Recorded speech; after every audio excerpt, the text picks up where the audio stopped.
Hey guys, in the past week or two, I've seen some pretty sensationalized headlines in the national news about home prices dropping. The statistics they were putting out were pretty jaw-dropping, stating that home prices were dropping anywhere from 5% to even close to 20% in some areas. So, this made me really dive deep in the numbers this month to make sure that I haven't missed anything. So, stay tuned to see if you should be paying attention to those headlines and if the greater Charleston area is seeing similar trends. All right, so for a high level overview, months of supply is a great number to look at. Months of supply is how long it would take all the houses currently on the market to sell. A balanced market occurs when months of supply value is between 4 and 6 months. Now, when inventory is low, months of supply is usually less than 4 months, and this is a sign of a seller's market as prices increase and competition is higher.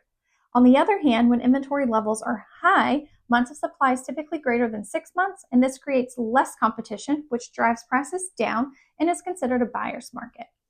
Now that you have that background, I'm going to say that this month's of supply numbers have further supported what I mentioned last month.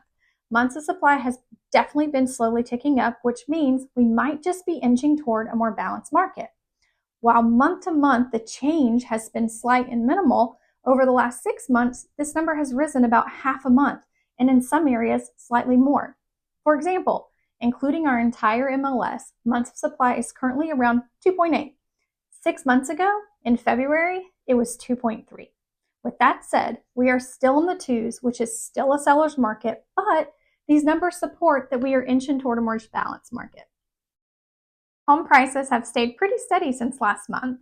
When compared with last month's numbers, Berkeley County and the greater Summerville area both went down by a couple $1,000s, but Dorchester and Charleston counties both increased by a few $1,000s.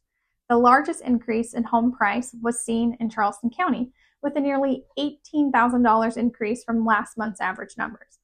We've seen a few big swings back and forth with home prices in Charleston County over the last 4 months or so, but this month's numbers make me think it's leveling out to be an average price of around $930,000.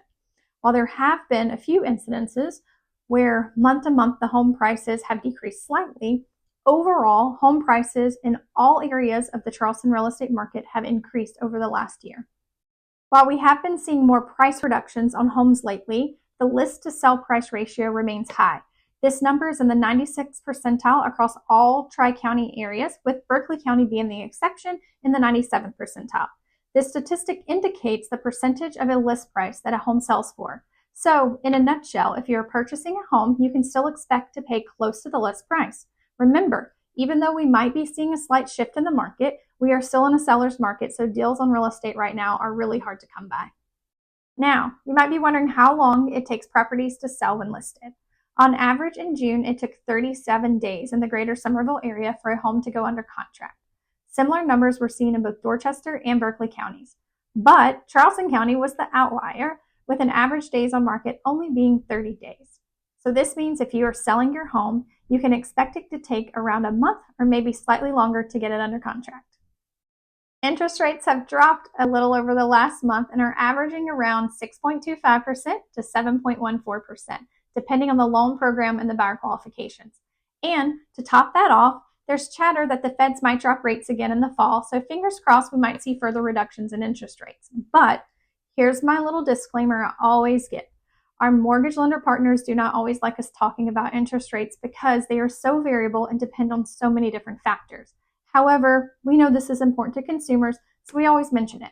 But just remember to take these numbers with a grain of salt because your exact rate will depend on the type of loan, the terms and conditions of that loan, incentives or buy-down options provided by the seller, as well as your individual qualifications such as credit score and debt-to-income ratio.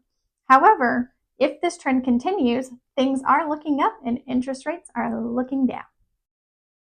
Okay, so hopefully I've made the case that all of these doom and gloom headlines that you're seeing in the national news don't necessarily apply to our area.